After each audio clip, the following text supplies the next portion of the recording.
The previous video showcased the mods I'm using to finish my 2004 Mustang V6 IRS swap Autocross project. There are a lot of little things that can come up during an IRS swap. Here are some install tips and reviews of the mods.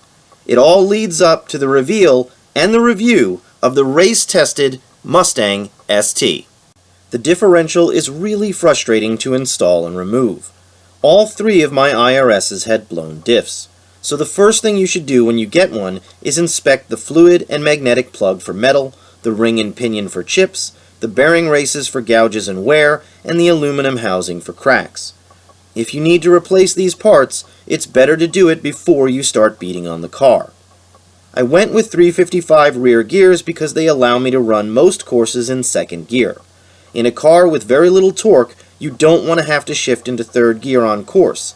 Every upshift and downshift costs you time.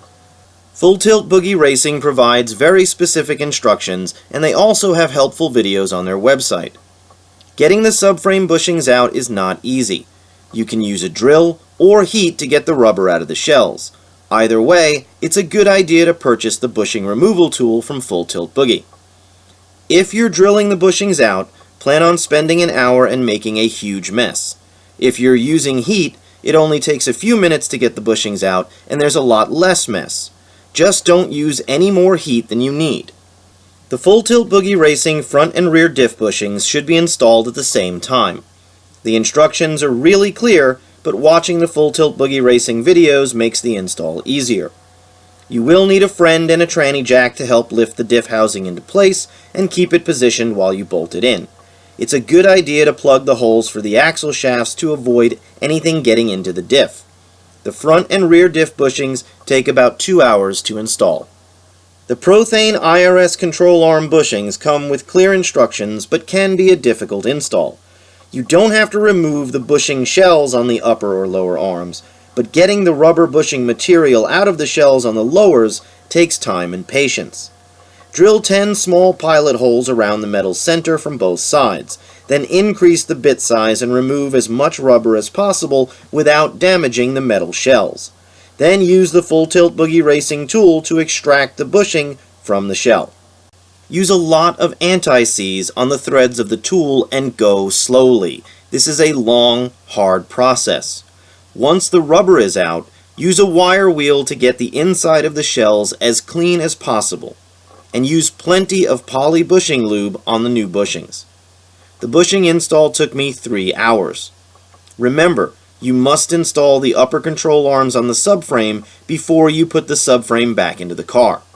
The Full Tilt Boogie Racing sway bar end links come with detailed instructions, but I relied more on their video. These can be a tricky install.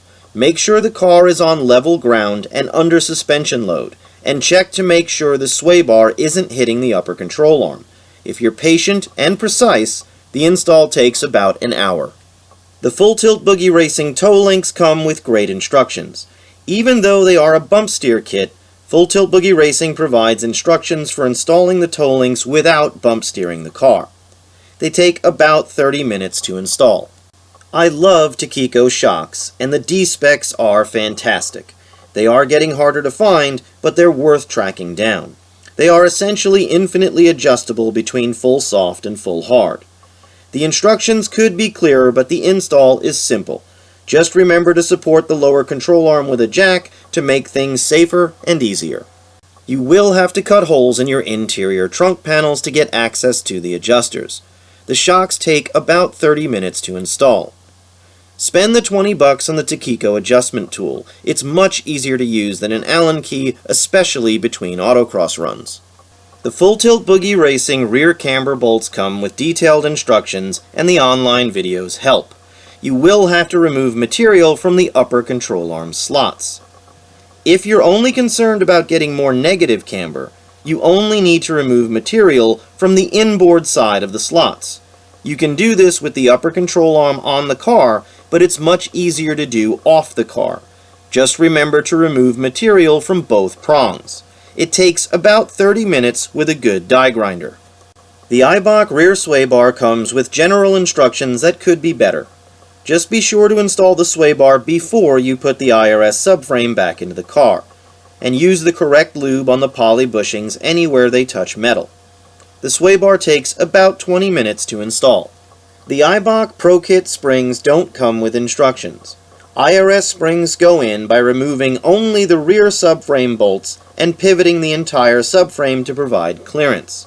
Everything but the brake calipers should be installed before you put the springs in.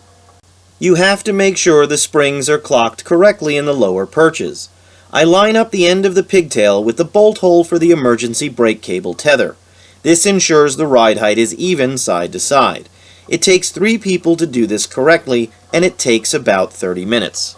Steeda includes detailed instructions with their IRS bracket braces. You will have to do some grinding, welding, and drilling to install them, and it's a good idea to paint them when you're done. I chose to tack weld the braces in place with the IRS subframe out of the car because it made them easier to weld and paint.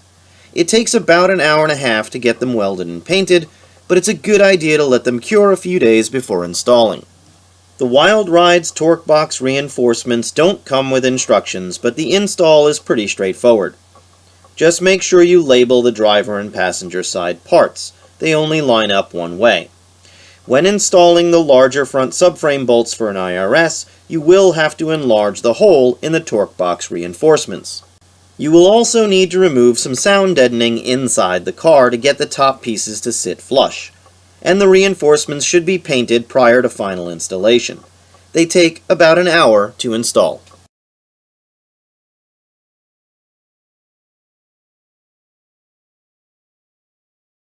A 220 horsepower IRS swapped New Edge V6 Mustang.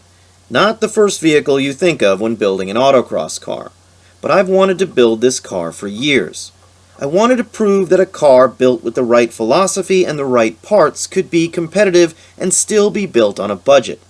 And I wanted to show people that you don't need a V8, coilovers, or a brand new car to run in CAM-C.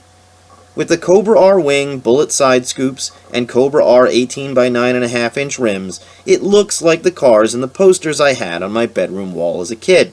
Like it's ready to pounce, ready to go to war on the course. But who cares what it looks like? How does it drive?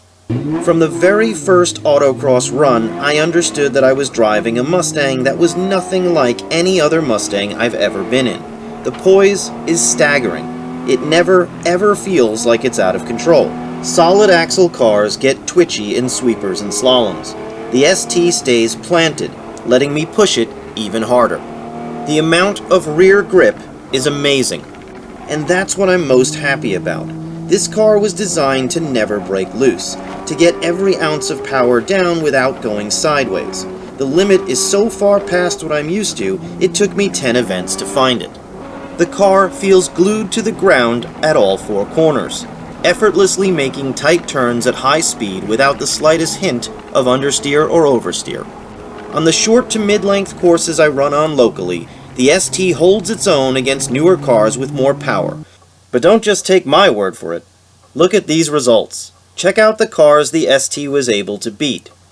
Every one of them has more power. Many are newer, and most have coilovers. The ST took 2nd and 3rd in season points in my 2 local clubs in its first season. And remember, this car only has bolt-on mods. It doesn't even have a tune. It's a car that anyone can build. And it is, without a doubt, the best handling New Edge Mustang I've ever been in.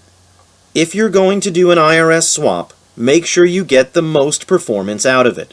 Full tilt Boogie Racing subframe and differential bushings, sway bar end links, toe links, and camber bolts, along with Tokico D-Spec shocks, Prothane IRS control arm bushings, Eibach springs and sway bar, Ford Racing heavy-duty diff cover, Steeda IRS brackets, and Wild Rides torque box reinforcements will without a doubt help your Mustang charm the Cobras, catch the bullets, and fire the bosses. I hope this series of videos has inspired you to build a warhorse of your own and get it out to an autocross near you soon.